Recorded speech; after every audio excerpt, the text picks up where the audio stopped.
Hi everybody, this is Elenbaas from Untitled Astrology.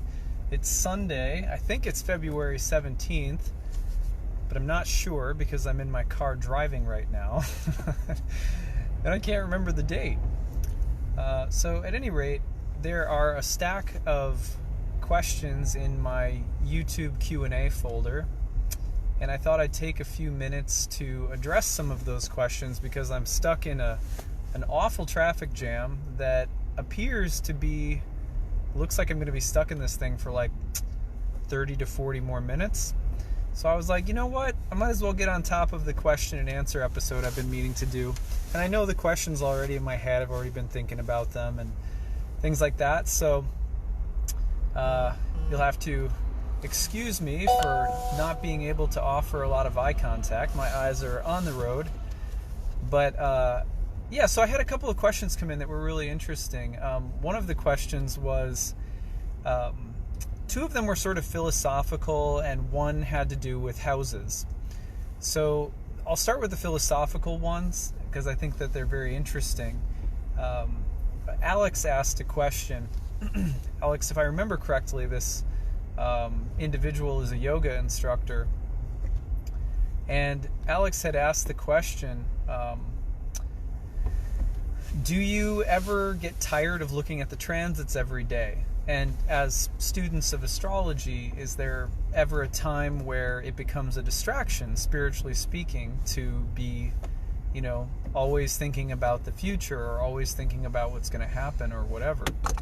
So this was a question that Alex put in an email, and for my YouTube Q&A, I thought that's a really great question. Those people who are my students, of course, know my answer to this already. You know very well that I talk about this a lot in my classes. So the short answer is no. It's not always healthy to obsess over or keep your head constantly cycling through charts.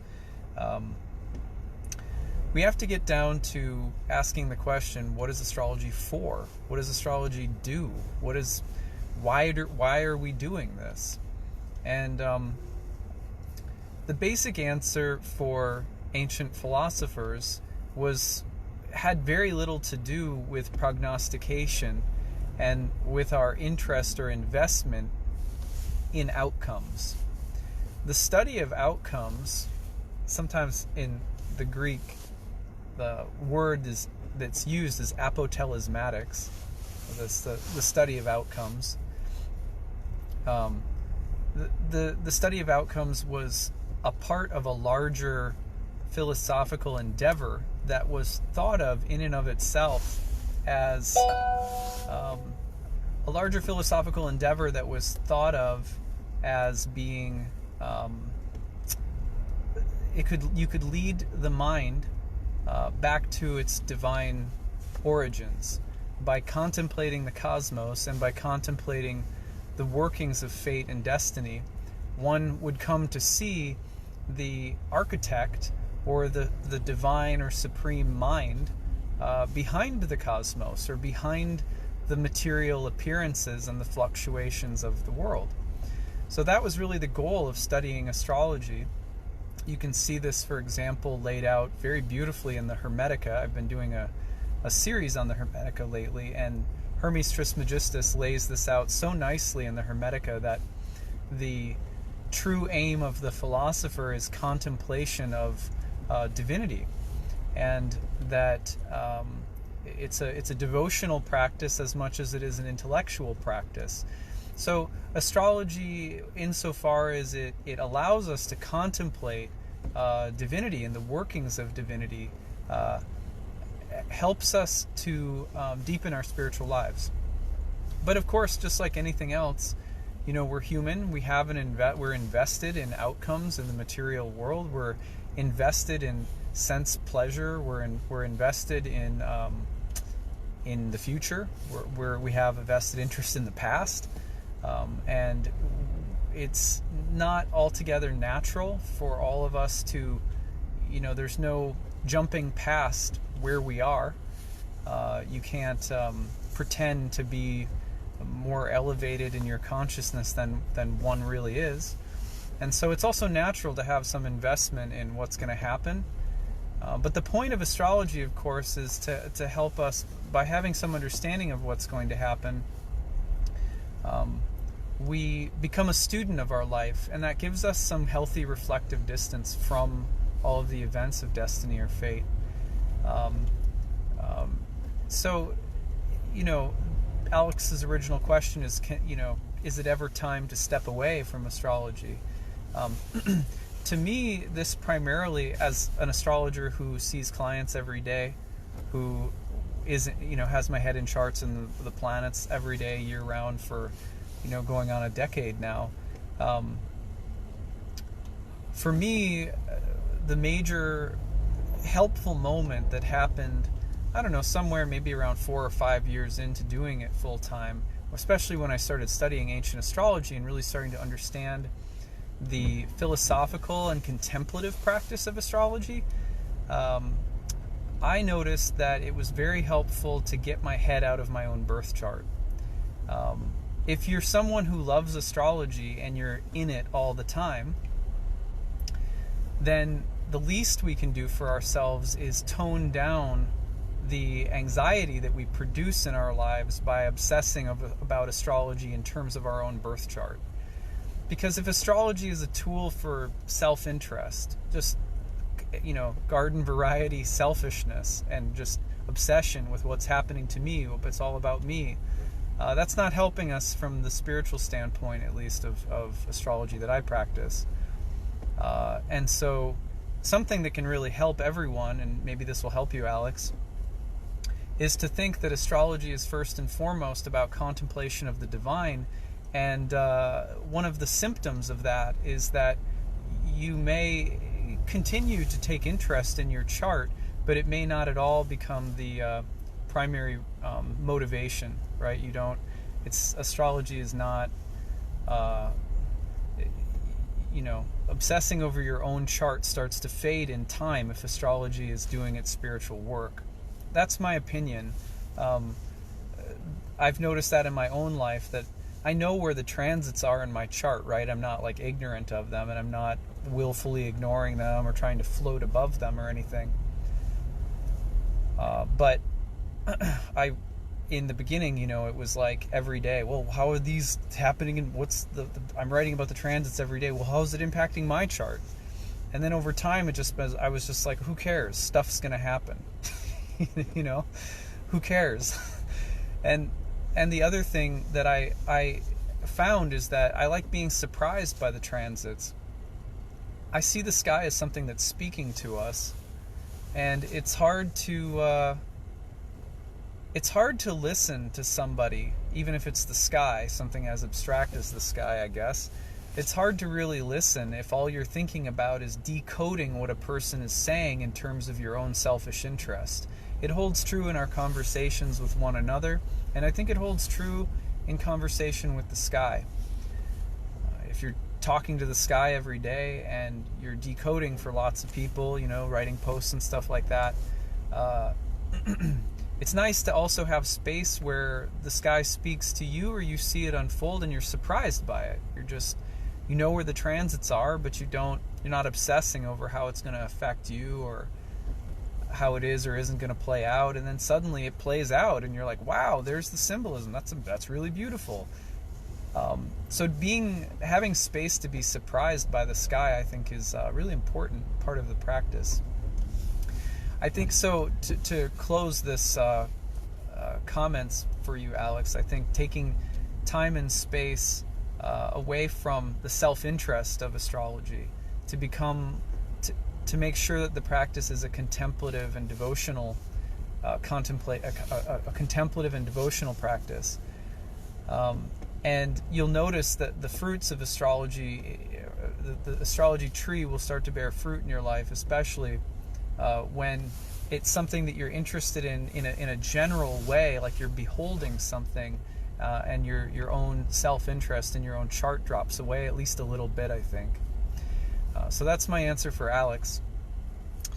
The second question that came to me was, another philosophical question, and I thought one of the reasons that I thought it would be good to talk about is because I'm on the road, and the situation that I'm in right now actually kind of reminded me of the question. So this person was saying, every day there are transits, right? And they're all different. But it seems like every day, even though the transits are vastly different, a lot of the same exact things are happening. For example, probably every day of the year, someone is killed in a really violent, murder, or someone is shot, or there's some natural disaster somewhere, or a baby is born, or something really good happens, whatever. There's things that happen, and they're happening every day. So how is it that the planets come to signify the same exact things happening in people's charts all over the world, day in and day out? So, for example, today's configurations could mean in somebody's chart or in somebody's life that there was an accident. So this is, a horrible traffic situation right now because apparently of a very bad accident with multiple cars. So the question becomes, how could the planet? Why did the planets today signify a huge pileup, and tomorrow in some other part of the world a huge pileup? And this kind of question. It's a little abstract, but I really understood what the person was getting at. I'm forgetting her name now, but she had written this question to me. How can the planets signify so many of the same types of events day in and day out? How do they come to do that? And there's kind of two answers to this as far as I can tell. So one answer that I think makes sense given what ancient astrologers thought about astrology, is that the sky is a language, right? The Babylonians, for example, thought of the sky as like a heavenly form of writing, and so the Babylonians, similarly, the ancient Hellenistic and Greek astrologers, there seems to have been a certain way in which the planets were thought of in terms of a language. There's kind of grammar and syntax to the way that the planetary sects are arranged, and so on and so forth. So a practice of astrology is oracular, and the language of the sky is seen as a script or something that speaks. It's communicating.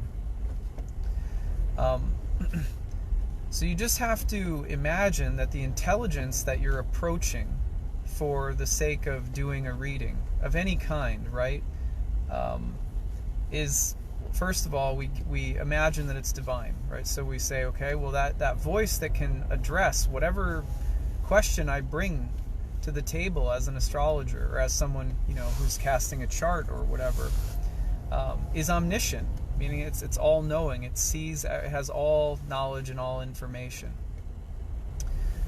And it's also within everything. There's nothing that it is not. And so with the factors of being both all-knowing and being in everything, anything becomes a piece of, or a potential symbol of knowledge or wisdom. So it's as though within the very nature of symbols, say a prayer, people who are passing right now, so it's as though the nature of symbols in astrology is such that this language it's a heavenly kind of divine script. You can think about it that way, and it has the ability to really say anything about anything. It's that flexible, and yet the context in which everything is happening is also completely unique. So, for example, one could approach the sky today after they, get home from being in this kind of an accident or this kind of a traffic jam and look at a chart, cast a chart, or look at their birth chart and say what was going on. The fact that one is inquiring, the fact that one is looking to the sky, means that one is putting oneself in the position to receive an answer. And the sky will make use of whatever is available to speak to whatever has happened, because it has both the power, the knowledge, and the flexibility to do so. Sometimes people try to understand all of this by making the mistake of trying to figure it all out, like, well, there's a science. But that would be to objectify rather than personalize the one that's speaking to us. And we don't want to do that, because nobody likes to be objectified. What to speak of, the divine? I'm sure that the divine doesn't like to be objectified either. Though I think the divine has patience for the fact that we do that all the time. But if you want to ask the sky, look into the sky for any reason in any circumstance and see reflected back the situation, maybe some wisdom, some advice, some guidance, something like that, then you can do so, and the sky will make use of whatever planets are available given the horizontal positions and given the time of day or given your birth chart or whatever the case might be. And it profoundly speaks so clearly, so articulately, and specifically. Now, some people will also say, doesn't this suggest that you can couldn't you just use that and make anything up? Well, yeah, you could. And to me, this is one of the reasons why I've become so invested in the study of ancient astrology. Because among many things, good things, I think that ancient astrology teaches us, not that you have to be like a card-carrying ancient astrologer. I don't even know what that really means. But one of the things that studying ancient astrology does for us is it gives us a consistent language and a consistent set of craft maneuvers. And when you have that consistency, it's as though there is a grammar and there is a syntax, and that allows for some apparent form of objectivity to enter into the relationship. It creates an agreed upon set of terms so that you can understand the speaker. And that's really necessary, because otherwise we mistake ourselves for being the speaker, and we lack boundaries, and we start to it's very easy to become overly subjective and whimsical, and to interpret charts in whatever way we wish. We can massage a chart to say whatever we want. And really, in my opinion, and this is something I learned from Robert Schmidt, the work of understanding what the sky has to say is a work of the soul. It's not just an interpretive move, it's a hermeneutic move, meaning there's Hermes is in our midst when we're actually doing interpretation. Something has to occur, some shift in the mind, in the heart.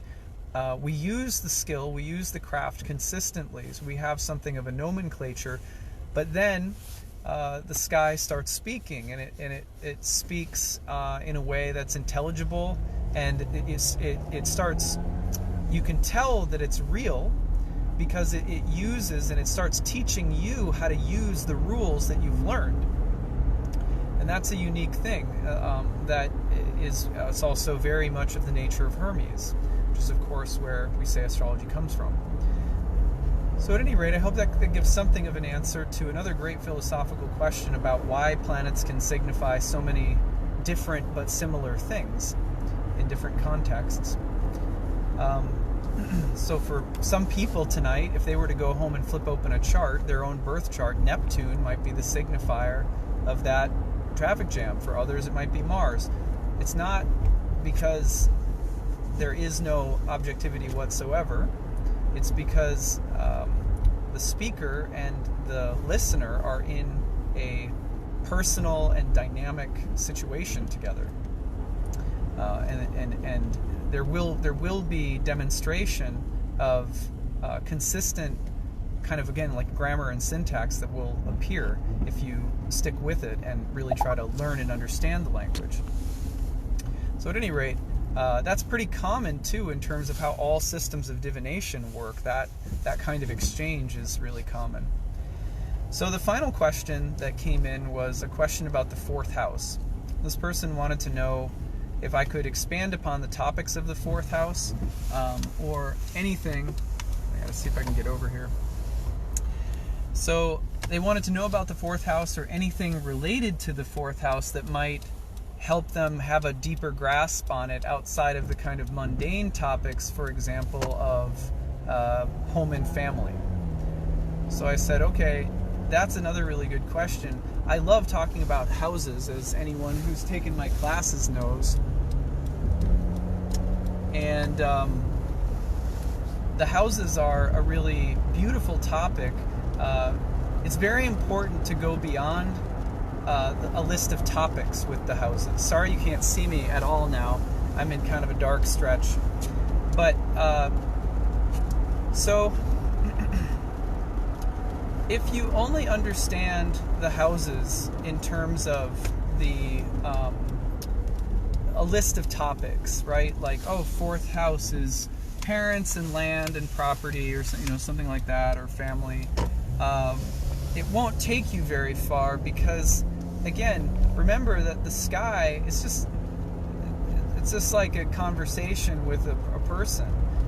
If you only have the same exact rote objective words at your service every time that you speak, how able are you, or is anyone, to talk about the specific idiosyncratic nature of something that's happening in your life? If I sit down with a person, there's common language, but there's also, it's how you use language, how you use tone, and a lot of things that communicate the specific nature of what's happened or what you're trying to communicate to someone. So, similar fashion, the houses, we have to be understood in terms of the dynamical astronomy that is related to them, or in some ways that the astronomy expresses something archetypal about this region of the sky. And once you understand that, then your ability to hear the voice, so to speak, of every unique planet in every fourth house, rather than just the list of topics, increases. Now, of course, on some level, hitting the topics is expedient. Like, sometimes it makes more sense. If I'm doing my horoscopes every month, like, I'm writing for thousands of people, so sometimes a list of topics helps. But there is something deeper than just a list of topics. So anytime a person has questions about, the deeper meaning of a house, my ears kind of prick up, because it means that they're getting to the same.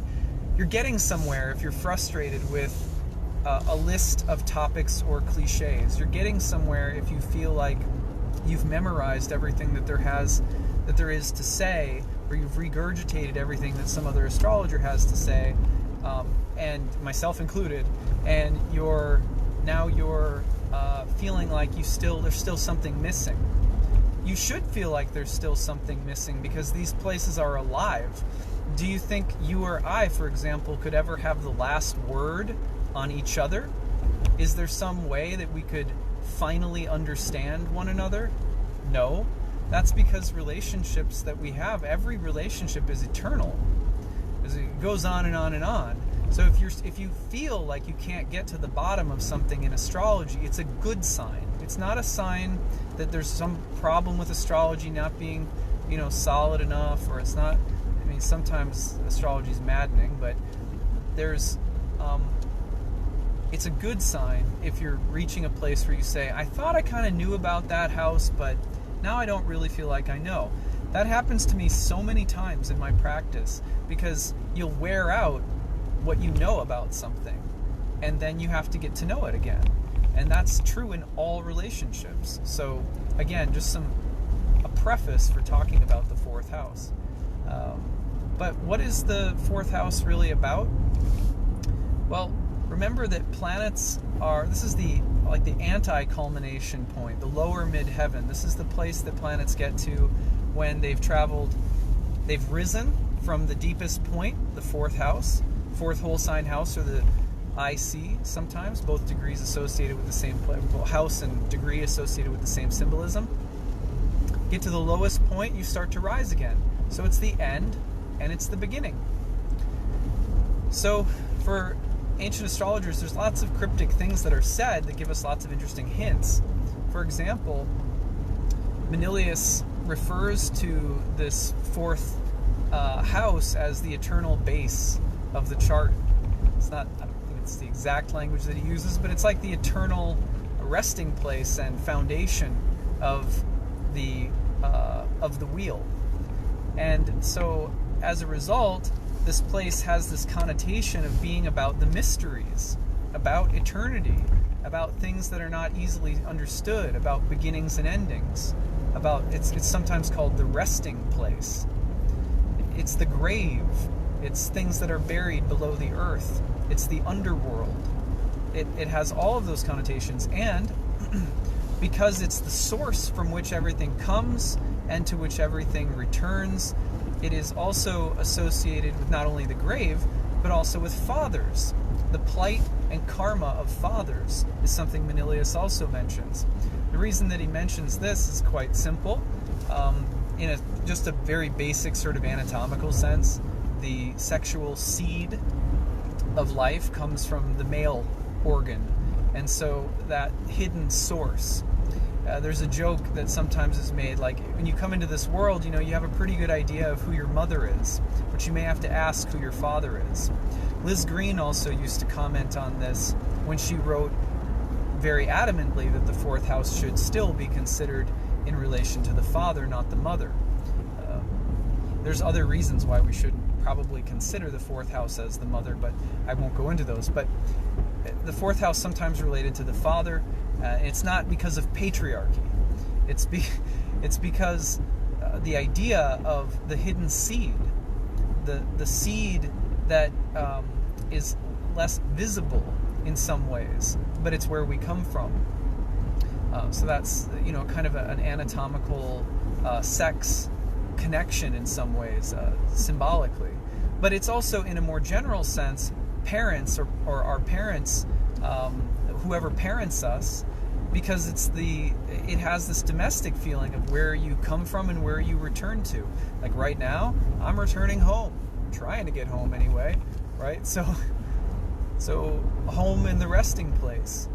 But it's also, in a sense, and Robert Schmidt talked a lot about this, it's the base of the chart in terms of the true inner substance that you carry as an individual, you could think of it karmically or psychologically, that props you up, that bears you up in life. It's that which supports you. And so troubles in the fourth house are sometimes troubles in terms of just the ability to feel like you can stand on your own 2 feet, or you can stand on your own substance, so to speak. Of course, the fourth house is therefore similarly related to wealth. So wealth, or the wealth of the family, or the station to which one is born according to one's family wealth or family position, is sometimes indicated by the fourth house. And that has to do with the idea of that which supports you at the roots. The fourth house, you could also say, is related to land. The land that you build something upon. The opposite 10th house being that which shows itself out in the world, and the fourth being, the underlying land upon which, metaphorical or otherwise, is built. So you can think about it that way as well. But remember that this doesn't come from the sign of Cancer. It doesn't come from the moon. It comes from the fact that planets, during their travel in the 24-hour period, when the primary motion of the sky, or the diurnal motion, brings a planet down to this place, it's bringing it to the resting place. It's traveled through the entire sky since starting to rise from this place and done a full round. So back to the eternal base it returns. So parents in general, maybe sometimes father, in particular. Whereas the mother is, you could say, Liz Green said this, and I always thought it was really spot on. Mother is more like the visible biomatrix that you are enmeshed in, and that you're connected to, inextricably bound by. Even though the umbilical cord is cut, you always remain attached. And the formation of the body, the formation of the world, these things were considered to be more feminine in an archetypal sense. Of course, we contain the masculine and feminine archetypes, all of us, within. And so it's truly beyond sex in some ways. So at any rate, the fourth house, if you look at a fourth house planet, you can get a range of different meanings, right? You be very careful when you're reading a fourth house planet to assume, oh, well, this person's family must have been this or must have been that. Oftentimes, there will be a strong connection with the parents or the family or something like that, but it's very generic to just spend all of our time saying, yeah, everything in your life comes from your childhood. This is really lazy. Even great psychological astrologers like Liz Green would say that our family makes convenient, like, coat hooks to hang our complexes on, but those complexes are our own, and we're born with them. And our parents are part of their enactment, but they're not the sole cause or the sole answer to those complexes, whether they're good or bad. So we have to be very careful, because there is something in the fourth house, I think, in modern astrology sometimes, that leads us to saying, oh, family problems, childhood problems, like this. And in some ways, this is more of a self-help fad than it is, evidence of a really solid understanding of the fourth house. So the fourth house, for example, like you could have, let's say, the ruler of the fourth house is in the 10th house in its detriment. You might have inherited a family business that you're obligated or bound to, and it's very difficult. Or you could be someone who is the manager of a large estate or a piece of property where some kind of business takes place. But you always have to look at the context of the ruler, the planets in the house, the exaltation lord. I mean, look at what particular degree occupies the IC if it's also in the fourth house. So the context of everything happening around the fourth house, the ruler, and so forth, aspects being made from other places into the fourth place, will help you know which particular strata of symbolism to draw on. And context is key. If we don't know exactly, which way to turn the jewel, then we often will just be, kind of like searching or fishing for something. And so it's a lot of people don't think to ask meaningful questions to people when reading charts that will help them start to uncover the specific meaningful context. If you don't discover a meaningful and personal context for a reading, that link that I've been talking about, that personal way in which the nomenclature starts to appear and speak, will not occur. You have to have that. So some kind of personal connection is really important for every reading or every approach. The more that you approach a chart or a house or a planet trying to understand it in some objective way without a personal reason for consulting it, generally, in my experience, even if you're a student, that lack of personal context will generally shoot you in the foot. It will block you or jam your signal somehow. So I'm always careful about that. But at any rate, okay, that's what I've got for you guys today. I hope that this was interesting. I'm going to sit in traffic apparently for God knows how much longer. And I won't look probably at the transits when I get home, because I'll look at them tomorrow, and or whatever, but traffic jams happen, and if I wanted to, it's like, think if it's this wise sage that I'm going to speak with, do I really need to also, insult the intelligence of this great sage by asking it really dumb questions? I mean, sometimes trivial questions are really good for the sake of learning. Other times, the obsessiveness with which we ask questions of the sky becomes an affront. It's like the sage will just be like, look, you're just, you're seeking some kind of power for yourself, and the oracle will stop talking to you after a while if that's the motivation. So at any rate, okay, everyone, you take care. I hope that this was fun and interesting. Bye.